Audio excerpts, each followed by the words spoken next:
Class. यहाँ पे आज हम बच्चों ले रहे हैं आपका जो सामाजिक राजनीतिक जीवन वाली जो बुक है, इसमें जो अलग अलग इकाइयाँ हैं, तो 2 इकाइयाँ हो गई हैं। तीसरी जो इकाई है इसमें जो लेसन नंबर 5 है पंचायती राज, ठीक है, उसके बारे में यहाँ पर जानकारी दी। तो उसके लिए बच्चों पहले थोड़ा सा बेस तैयार कर लेते हैं। अपने देश में बच्चों जो सरकारें हैं वो 3 प्रकार की हैं, ठीक है। एक जो यहाँ में लिख रही है उसको आप देखते जाए। जो पूरे देश के लिए सरकार है उसको हम कहते हैं केंद्र सरकार, ठीक है, पूरे देश के लिए जो है। दूसरी सरकार होती है राज्य सरकार, ठीक है। और एक स्वरूप और है सरकार का, तीसरा स्वरूप, जिसको हम कहते हैं स्थानीय सरकार, ठीक है।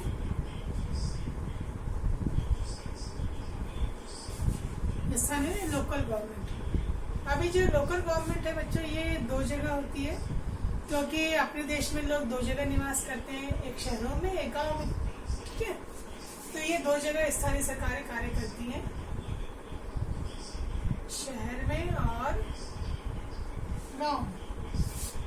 तो हम जो आज का ये पोर्शन पढ़ रहे हैं पंचायती राज का पढ़ रहे हैं, और हम यहाँ पे ग्रामीण व्यवस्था देखते हैं। तो ग्रामीण व्यवस्था में बच्चों जो 3 स्तर है, ठीक है। ये जो हम स्थानीय शासन की बात कर रहे हैं, लोकल गवर्नमेंट की बात कर रहे हैं, तो यहाँ पे हम जो ग्रामीण क्षेत्र की बात करें तो ग्रामीण क्षेत्र में भी सरकार के 3 स्तर है, ठीक है। सबसे जो निचला स्तर है वो है ग्राम पंचायत, ठीक है। फिर इसके ऊपर जो निगरानी रखती है, जो उसका ध्यान रखती है, उस पर उससे बड़ी जो होती है वो होती है पंचायत समिति, और उससे बड़ा जो स्तर होता है वो होता है जिला परिषद। इस प्रकार से 3 स्तर पर ये बटा हुआ है। ऐसे शहर में शहरी अगर अपन देखते हैं, नगरीय जो स्थानीय इकाई है तो नगर पालिका, नगर परिषद, नगर निगम, तो वो अभी नहीं। अभी हम ग्रामीण क्षेत्र की बात करें पंचायती राज, तो ग्राम पंचायत, ठीक है, पंचायत समिति और जिला परिषद। तो इसमें हम आज देख रहे हैं बच्चों ग्राम सभा। इसकी बात करेंगे आज हम ग्राम सभा। तो सबसे पहले हम देखेंगे ग्राम सभा क्या होती है। एक पंचायत क्षेत्र है, पंचायत जो होती है इसके भीतर यह ग्राम सभा है। ये इसकी जो कहना चाहिए कैसे व्यवस्थापिका होती है। तो एक पंचायत क्षेत्र में रहने वाले जो लोग होते हैं, तो सारे जो वयस्क होते हैं, 18 वर्ष से ऊपर के जो लोग होते हैं वो इस सभा में होते हैं, उसके सदस्य होते हैं, ठीक है। ये जो मैंने यहाँ लिखा हुआ है सदस्य, तो वही मैं बता रही हूँ कि भाई कौन इसका सदस्य बन सकता है ग्राम सभा का। जिसकी उम्र 18 वर्ष या उससे अधिक हो, ठीक है, वो इसका सदस्य होता है। वो वोट देने का अधिकारी हो, 18 वर्ष से ऊपर है तो वोट देने का अधिकारी होगा, पर उसका नाम वहाँ की वोटर लिस्ट में, वहाँ जो मतदाता सूची होती है उसमें होना आवश्यक है। मतदाता सूची में वो कहाँ का सदस्य हो जाता है, ग्राम सभा का सदस्य हो जाता है। अब ये जो ग्राम सभा है, अभी तो हमने बात की कि भाई गांव में होती है, और इसका जो है सदस्यों का हमने देख लिया कौन होते हैं सदस्य। अब ये बनती कैसे है, इसका गठन कैसे होता है। तो गांव में बच्चों जो एरियाज होते हैं, गांव जो होता है बहुत बड़ा होता है गांव, तो उसको गांव को छोटे छोटे वार्डों में बांट देते हैं, मतलब अलग अलग हिस्सों में बांट देते हैं। जैसे अपन शहर की बात करें तो शहर में भी आपका जो घर है वो भी बच्चों किसी वार्ड संख्या में आता है, क्योंकि हमारे यहाँ पर जो लोकल गवर्नमेंट है इसमें स्थानीय स्वशासन में नगर निगम, ठीक है, तो उसने पूरे जयपुर शहर को अलग अलग वार्डों में बांट रखा है। तो उसमें हमारा अलग वार्ड है, आपका अलग वार्ड है, अलग लोगों का दूसरा वार्ड है, तो इस तरह से यहाँ पर। तो ऐसे ही ग्राम सभा में भी जो पंचायत क्षेत्र होता है इसको अलग अलग वार्डों में बांट देते हैं, ठीक है। और हर वार्ड का एक हेड होता है, एक प्रतिनिधि होता है, एक मुखिया होता है, ठीक है, जो वार्ड का पंच होता है।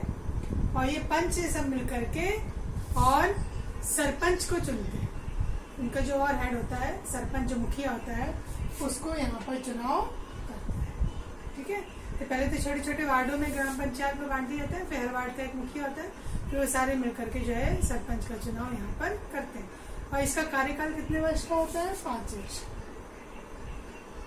फिर पंच हो गया, सरपंच हो गया, और एक सचिव होता है। जो सचिव होता है, ठीक है, ये ग्राम सभा ग्राम पंचायत में, इसका बच्चे चुनाव नहीं होता, इसकी एक पोस्ट होती है, इसकी नियुक्ति होती है जो सरकार के द्वारा यहाँ पर की जाती है, सरकार के द्वारा उसको नियुक्त किया जाता है। और उसका कार्य क्या है, ये सारे जो ग्राम पंचायत हैं, ग्राम सभा है, इनका पूरा कार्य देखना, ठीक है, उस पर निगरानी रखना, जो भी निर्णय लिए जा रहे हैं वहाँ पर उन पर चर्चा करना, ठीक है, जो बैठक जो भी होती हैं, बैठक बुलाना, निर्णय करना, फिर जो भी निर्णय हुआ वहाँ पर बैठ करके सबने जिन भी विषयों पर चर्चा की उन सब का रिकॉर्ड भी रखना। ये किसका कार्य है, सचिव का कार्य।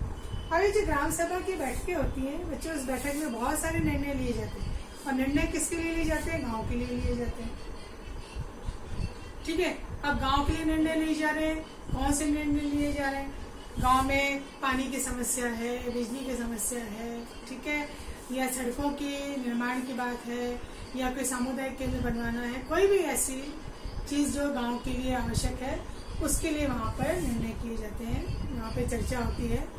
और यहाँ पर जो बैठक हो रही है उसमें जो मैंने अभी आपको बताया, सड़क बनवाना है, निर्माण कार्य होना है, ठीक है, पानी की व्यवस्था करना है, क्योंकि गांव में कई बार पानी की कमी हो जाती है, जो भूमि का जल स्तर है बहुत कम हो गया है, उस पर क्या निर्णय लेना है। फिर पानी का स्तर जो नीचे जाता जा रहा है उसके लिए सुझाव मांगे जाते हैं। तो किसी ने कहा कि भाई गांव में एक चर्चा हो रही है, लोगों से निर्णय लिए पूछे जा रहे हैं, आपका क्या विचार है, सबसे बात की जा रही है। किसी ने कहा कि भाई यहाँ पे हैंडपंप खुदवा देना चाहिए, किसी ने कहा हैंडपंप में पानी तो है नहीं तो उसको और गहरा खुदवा दो, किसी ने कहा कि कहीं से पाइपलाइन ला करके और यहाँ पे बड़े बड़े जो है टैंक उनको भर लिया जाना चाहिए। तो एक व्यक्ति है यहाँ पे अनवर ने सुझाव दिया कि उसने किसी गांव में, महाराष्ट्र के किसी गांव में देखा था कि वहाँ पे जल संरक्षण के लिए इसकी बाकायदा कोई समितियां बनी हुई हैं, और समितियां मिल करके और वहाँ पे जल संरक्षण के लिए उपाय कर रही हैं, और उसके लिए उसने वहाँ पे जो भी कार्य देखा उसको अच्छा लगा, तो उसने यहाँ पे इस बात की चर्चा की। तो यहाँ पे समिति के लोगों को भी इसका निर्णय जो है, सुझाव जो है वो अच्छा लगा, और उन्होंने कहा कि हाँ अपन इस बात के लिए इस पे विचार कर सकते हैं। तो बच्चे यहाँ पे हर कार्य के लिए जो है अलग अलग समितियां भी बनी होती हैं। जैसे मान लीजिए सड़क बननी है तो सड़क के लिए वो निर्माण कार्य जो समिति वो अलग होगी, तो यहाँ पे समिति होती है। अब जैसे यहाँ पे एक निर्णय लिया गया कि भाई गाँव में जो लोग रह रहे हैं, तो गांव में सभी वर्ग के लोग होते हैं, अमीर वर्ग के भी हैं, मध्यम वर्गीय भी हैं, और छोटे जो हैं गरीब वर्ग के लोग भी हैं। तो सरकार क्या करती है, गरीबी रेखा का मापन करती है कि कितने ऐसे लोग हैं जो गरीबी रेखा में भी नीचे, मतलब उनके पास बहुत कम पैसा है जीवन यापन के लिए। तो वहाँ पे जो ये पंचायतें होती है, ग्राम सभा में ये सब लोग जो होते हैं, वो उनके नामों की सूची बनाते हैं कि कौन कौन लोग हैं जो गरीबी रेखा से नीचे हैं, तो उनकी सूची बना करके भी भेजी जाती है ताकि उनको सरकार की तरफ से सहायता मिल सके। तो यहाँ पे जब सूची बनाई जा रही थी, तो सूची में जब नाम लिए जा रहे थे, तो गांव के लोग जो नाम सुन रहे थे, तो कई लोग आपस में ही बात करने लगे कि भाई एक दो लोगों के नाम लिखे गए, तो मैं ये तो लोग तो अमीर है, इनको तो पैसे की जरूरत ही नहीं है।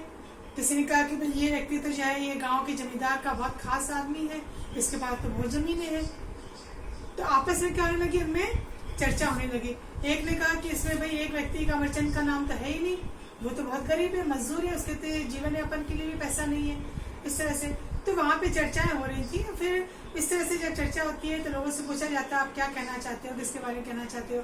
तो कई लोग तो हिम्मत करते हैं, कई लोग हिम्मत नहीं भी करते हैं, क्योंकि हो सकता है वो गाँव वालों की जो बड़े जो हैं पैसे वाले लोग उनसे डरते भी हैं, तो कई बार नहीं कह पाते। पर ऐसे में अगर चर्चा होती है तो उसमें नाम लिखे जाते हैं, फिर नाम लिख करके फिर वो सरकार की तरफ से जो एक राशि तय की गई कि हाँ इस राशि से नीचे जो जिनकी आय है उनको गरीबी रेखा में शामिल करना है, तो उनको वो पूरी तैयारी करके नाम लिख करके और फिर उनके नाम भेजे जाते हैं, फिर उनको सरकारी मदद वहाँ से मिल जाती है। तो पारिवारिक आय कितनी है, क्या है, ये सब का लेखा जोखा लिखा जाता है, और फिर इसके आधार पर उनका नाम जो है किए जाते हैं। तो अलग अलग समितियों का निर्माण होता है। फिर यहाँ पे जो है इनके पंचायत के कार्यों पर निगरानी रखी जाती है कि ये जो योजनाओं का निर्माण हो रहा है, वो योजनाओं का निर्माण गांव के भले के लिए हो रहा है, या कोई अपना कार्य तो नहीं निकाल रहा है, इससे कहीं कोई मनमर्जी का काम तो नहीं कर रहा है कि मनमर्जी के निर्माण कार्य करा दिए, कहीं ऐसा तो नहीं कि किसी ने अपने पैसों का आरोप दिखाते हुए अपने क्षेत्र में ही कार्य करा लिया हो, जहाँ वास्तव में आवश्यकता है वहाँ कार्य नहीं किया गया हो। तो ये सब जो है योजनाएं जो रखी जाती हैं उन पे नजर रखना, उस पर कोई मनमर्जी का कार्य नहीं कर सके, कोई अपनी मनमानी नहीं चला सके, इन सब के लिए निगरानी यहाँ पर जो है रखी जाती है। तो ग्राम सभा जो है इस तरह से कार्य यहाँ पर करती है। अब ये जो ग्राम पंचायत है, ठीक है, तो ग्राम सभा ही इसके लिए जो है उसको वहाँ पे स्वीकृति देती है। और ये जो ग्राम पंचायत है अपने कार्य के लिए ग्राम सभा के प्रति जो जवाबदेह है, उसको वहाँ पे जवाब देना पड़ता है। और ग्राम पंचायत को ग्राम के लोग जो होते हैं, ग्राम सभा के लोग वही चुनते हैं। तो ये जो ग्राम पंचायत है, तो ग्राम पंचायत का कार्य क्या है, जो भी मैंने बात की, सड़कें बनवाना, नालियाँ बनवाना, ठीक है, स्कूल भवन का निर्माण करवाना, पानी की कोई व्यवस्था करवानी है तो उसका ध्यान रखना, टैक्स लगाना, टैक्स को लगाना ही नहीं उसको वसूल भी करना, इस तरह से। और रोजगार के लिए सरकारी कोई योजनाएं हैं उनको लागू करवाना, सरकार को इसका जो है ध्यान दिलवाना, इस तरह से यहाँ पर ये किए गए। तो बच्चे इनके कार्यों को भी अलग अलग क्षेत्र में बांटा जाता है कि जैसे अनिवार्य कार्य कौन से हैं, ठीक है, ऐच्छिक कार्य कौन से हैं, फिर विशेष कार्य कौन से हैं। और ऐसे अनिवार्य कार्य में है कि जैसे स्वास्थ्य केंद्र की स्थापना होनी चाहिए, शिक्षा के लिए वहाँ पे जो है प्राथमिक स्कूल है, जो भी वहाँ की स्थिति है वो होनी चाहिए। इसके अलावा मान लीजिए वहाँ पर कोई आवागमन के साधन नहीं है, बस की इसकी व्यवस्था नहीं है, तो उसके लिए बस की व्यवस्था करवाना है, जो भी है इस तरह से वहाँ के कई कार्य ऐसे होते हैं जो ऐच्छिक कार्य होते हैं, वो भी उसकी व्यवस्था भी जो है वहाँ पे उनके द्वारा की जाती है। कई विशेष कार्य होते हैं जब अचानक की कोई आपदा आ जाए, मान लीजिए कोई बाढ़ आ गई या कोई कभी सूखा है, तो ऐसी स्थिति में वहाँ पर क्या किया जाना चाहिए, तो आपदा से कैसे निपटा जाए, ठीक है। या कभी कोई गांव में कोई दूसरी महामारी फैल गई, या कोई आगजनी की घटनाएं हो गई, या कोई भूकंप आ गया, तो ऐसे कोई भी आपदा आती है तो उस समय ये विशेष कार्य किए जाते हैं। सरकार की तरफ से वहाँ पर फिर जो है रैन बसेरों का इंतजाम किया जाता है ताकि लोगों को दिक्कत नहीं हो। और वहाँ पे गश्त भी बढ़ाई जाती है ऐसी स्थिति में कि मान लीजिए जो घर से बेघर हो गए उनको लाना ले जाना करना, उनके पास तक स्वास्थ्य सुविधाएं पहुँचाना ताकि महामारी नहीं फैले। तो कुछ कार्य जो होते हैं विशेष श्रेणी में आ जाते हैं, विशेष कार्य जो किसी विशेष समय में ये किए जाते हैं। तो एक कैटेगरी भी इनकी जो है वो बटी हुई कि कौन से आवश्यक कार्य हैं और कौन से ऐसे कार्य हैं जो ऐच्छिक कार्यों में आते हैं। और ये जो सरकारी जो ग्राम पंचायतें ये सब जो भी कार्य कराती है उसके लिए पैसा कहाँ से आता है, आमदनी क्या है। तो आमदनी तो बच्चों जो हम टैक्स जमा करते हैं, तो टैक्स जो जमा होता है उसका पैसा यहाँ पर आ जाता है, ठीक है। घरों से बाजारों से भी टैक्स जो लिया जाता है। फिर ये जो कई योजनाओं को जो सरकार चलाती है उसकी राशि जो है वो भी मिलती है, तो उसका पैसा भी होता है।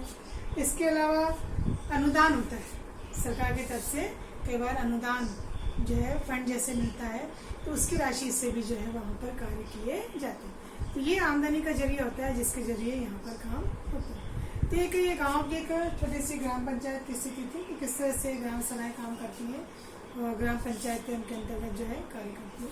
ये 3 प्रकार की स्थिति हमने यहाँ पे देखी।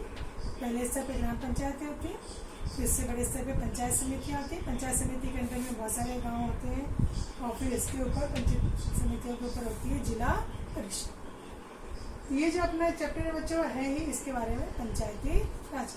आपने ग्राम पंचायत का नाम सुना ही होगा, और कई बच्चे ऐसे भी होंगे जो इसके बारे में जानते भी होंगे, उन्होंने अपने गाँव में देखा भी होगा। जैसे ऐसे कैसे सरपंच की चुनाव होते हैं, वे सरपंच की जिम्मेदारी होती है क्योंकि वो गाँव का क्या होता है, मुखिया होता है। तो गांव में कोई भी समस्या है तो लोग किसके पास जाते हैं, पंच या सरपंच के पास में। तो ये यहाँ पर हमने इसको बुक में से देखने में